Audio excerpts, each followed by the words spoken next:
வணக்கம் நேயர்களே, இன்று நாம் காணப்போகும் ஒரு ஆன்மீக தகவல் என்னன்னா, தர்மன் சொன்ன மிகச் சிறிய பொய்யினால் ஏற்பட்டதன் விளைவு என்ன தெரியுமா? This video is sponsored by BuyMode e-shopping application. நம்ம இந்த அப்ளிகேஷனுக்கு போனா சில்ட்ரன்ஸ்க்கு, மென்ஸ்க்கு, விமென்ஸ்க்கு தேவையான எல்லா பொருட்களுமே இங்க கிடைக்கும். உங்களுக்கு தேவைப்பட்டா பர்ச்சேஸ் பண்ணிக்கலாம். இந்த ஆப் பிளே ஸ்டோர்ல அவைலபிள், ஆப் ஸ்டோர்லயும் அவைலபிள். அண்ட் தென் இதனோட லிங்க் டிஸ்கிரிப்ஷன்ல கொடுத்திருக்கோம். தேவைப்பட்டா பர்ச்சேஸ் பண்ணி என்ஜாய் பண்ணிக்கோங்க. இப்போ வீடியோக்குள்ள போலாமா?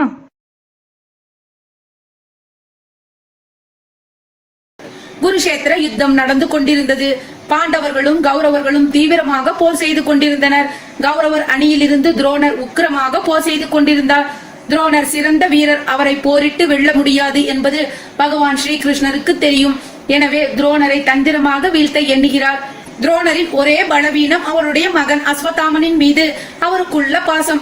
அவனுக்கு ஏதாவது ஒன்று என்றால் துரோணர் தவித்து போய்விடுவார் என்று கணக்கு போடுகிறார் கிருஷ்ணர். உடனே கிருஷ்ணன் தருமரை அழைத்து, தர்மா, துரோணரை போரில் உங்களால் வீழ்த்த முடியாது. எனவே நான் ஒரு உபாயம் சொல்கிறேன், அதன்படி செய் என்கிறார். தருமரோ உடனே சொல் கிருஷ்ணா என்றார். கிருஷ்ணர் சொல்கிறார், தர்மா, துரோணருக்கு தன்னுடைய மகன் அஸ்வத்தாமனின் மீது அளவு கடந்த பாசம். அவனுக்கு ஏதாவது ஒன்று என்றால் அவர் இடிந்து போய்விடுவார். அந்த நேரத்தில் நாம் அவரை வீழ்த்தி விடலாம். அதனால் நீ இப்பொழுது அஸ்வத்தாமன் இறந்து விட்டான் என்று சத்தம் போட்டு சொல். அதை கேட்டவுடன் அவர் போரை நிறுத்தி விடுவார்.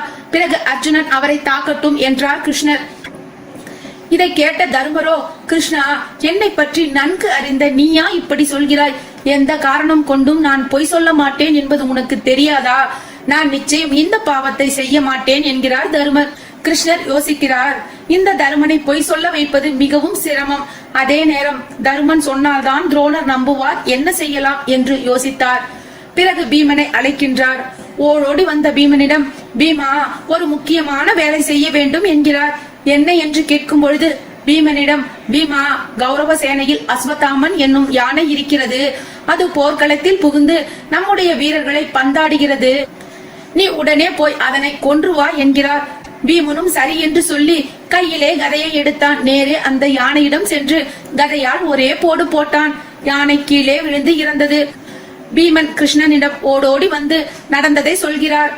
கிருஷ்ணரோ தர்மரை பார்க்கிறார். தர்மா, கேட்டாயா? பீமன் அஸ்வத்தாமன் என்னும் யானையை கொன்று விட்டான்.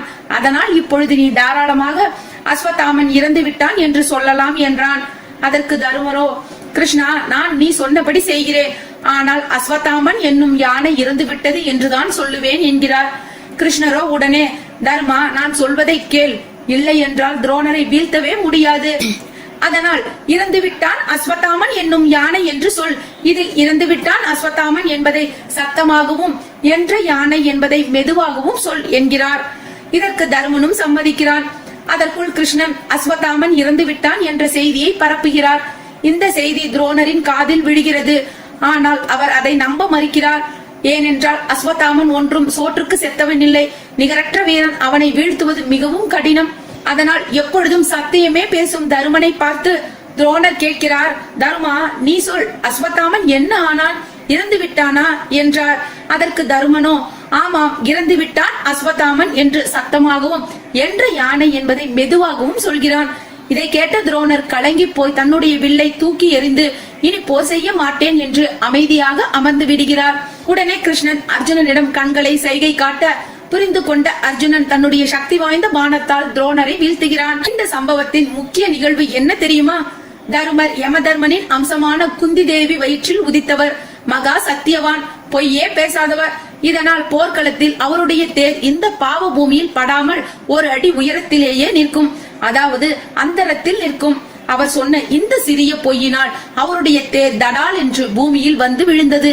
இந்த சம்பவத்தின் முக்கிய பாத்திரமான அஸ்வத்தாமன் பிற்பாடு சிரஞ்சீவி பட்டம் பெறுகிறான்.